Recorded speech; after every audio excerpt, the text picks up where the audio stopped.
Finley! Finley, are you deaf? Watch your mouth. Watch your mouth. Watch your fucking mouth, nigga. Hey!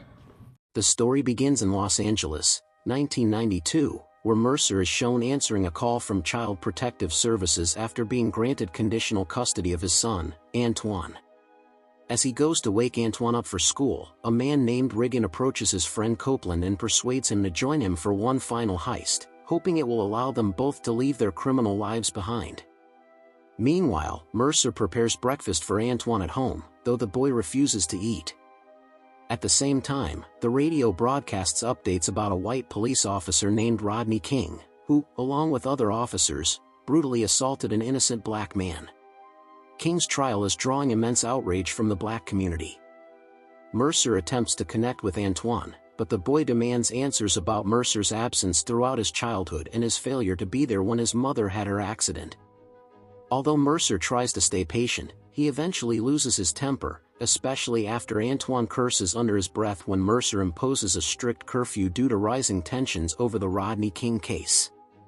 Meanwhile, Riggin picks up his brother, Dennis, and the two visit their unpleasant father to show him the plan for the upcoming heist.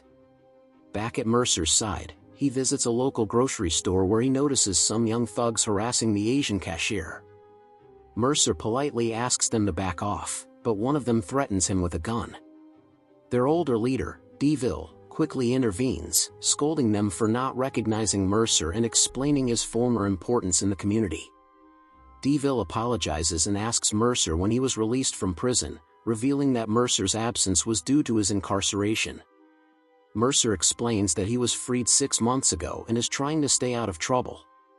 Meanwhile, Riggin takes his father to a factory where an insider has provided them the layout for a safe containing $10 million worth of platinum. The safe is heavily protected, complete with an alarm system that triggers a metal cage around it. Despite Riggin's thorough planning, his father refuses to participate, doubting their ability to bypass security measures. Riggin silently bottles up his frustration and drops his father back home.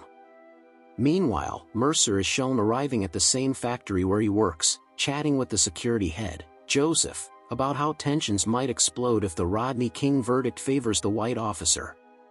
While Mercer begins his shift, Dennis and Riggin share a moment of brotherly support after their father's rejection. Later that day, the news breaks that Rodney King has been acquitted, sparking immediate and widespread riots across Los Angeles. Antoine quickly returns home from school and notices the chaos, including a liquor store being looted nearby.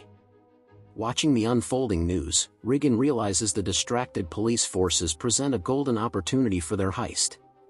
He contacts his father, who finally agrees to participate. Meanwhile, factory management sends all workers home for safety, and Riggin's insider updates him that the building is now largely unoccupied. Riggin and Dennis collect Copeland, who reassures his pregnant wife before leaving. Mercer, meanwhile, asks Joseph for permission to bring Antoine into the factory for safety, given that their home is in a dangerous neighborhood. Joseph agrees, sympathizing with Mercer's situation. Riggin picks up his father but gets irritated when he discovers the old man has hired 2 thugs for extra backup. Mercer braves the riots to retrieve Antoine, only to find his house empty. As law enforcement races toward the riots, Dennis drives their van to the factory. Meanwhile, Joseph grows bored monitoring the cameras and leaves his post.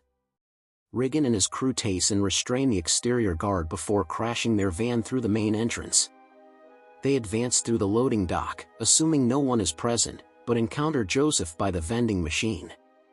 Riggin tries to de-escalate peacefully, but his father's thug shoots Joseph without hesitation, rattling both Riggin and Dennis. Riggin nearly draws on the thug, but his father stops him, emphasizing their common goal, the platinum. They sever the phone lines and surveillance and begin drilling into the safe. Elsewhere, Mercer finds Antoine standing shell-shocked outside a looted grocery store and hauls him back to safety. Meanwhile, inside the factory, the crew drills into the safe. Joseph, wounded but alive, musters the strength to activate the emergency lock, causing the metal cage to descend. Riggin uses the forklift to block the cage, but in the chaos, Copeland's leg is crushed under the forklift's tire. Riggin frantically tries to reverse, but his selfish father forbids it, fearing the cage will fall. The situation escalates as the father's thugs steal the forklift keys.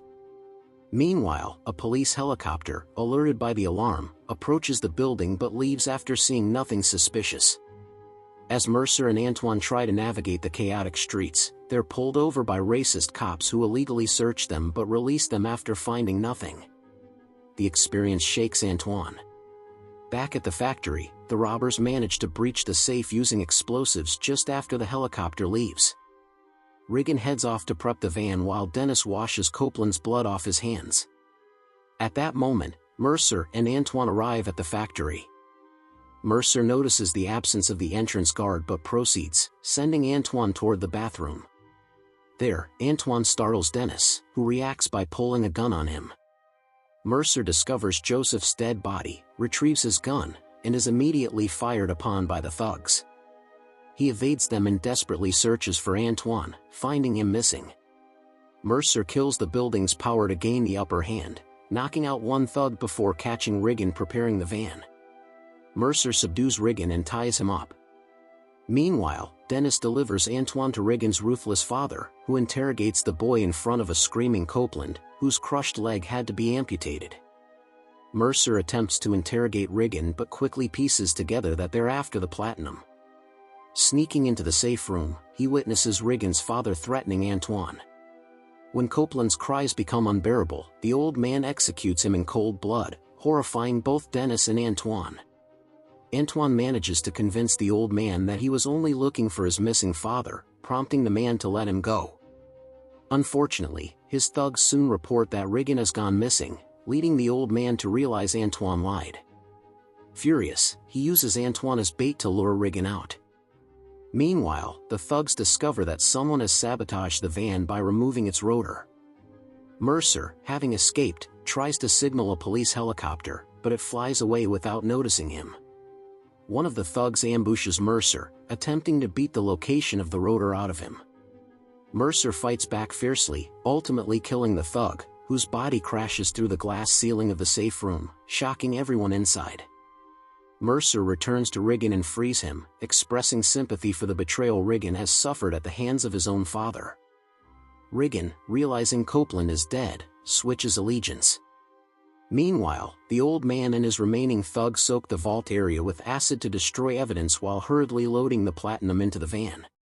Dennis sits with Antoine, trying to coax information from him about Riggin's whereabouts, but Antoine swears he knows nothing. The old man arranges a meeting through a walkie-talkie, demanding Mercer come to the loading dock without a weapon to exchange himself for Antoine. Riggin warns Mercer it's a trap, knowing his father never leaves witnesses alive. Mercer uses Riggin's help to counter. At the loading docks, Dennis is seen loading platinum into the van while the old man repairs the vehicle's rotor. Preparing to kill Antoine in revenge, the old man is interrupted when Mercer shoves Riggin into the chaos and opens fire. During the shootout, Dennis is shot, but Riggin helps him into the van as Mercer and Antoine flee with it. The old man, consumed by greed, steals Mercer's abandoned car with his thug and pursues them. Tragically, Dennis dies in Riggin's arms, pushing Riggin over the edge. Riggin, overwhelmed with grief, shoots at his father from the moving van but is gunned down by the thug. Before dying, Riggin manages to shoot the thug as well. Meanwhile, distracted by the gunfire, Mercer and Antoine crash the van badly. The old man approaches and sees his precious platinum scattered uselessly across the ground. Spotting Riggin barely alive, he expresses a rare moment of remorse, apologizes for his failures, and shoots him dead. As he turns to finish off Mercer, Antoine, with shaking hands, shoots the old man from behind, saving his father's life. The film concludes with Mercer and Antoine embracing and driving away together, finally reunited.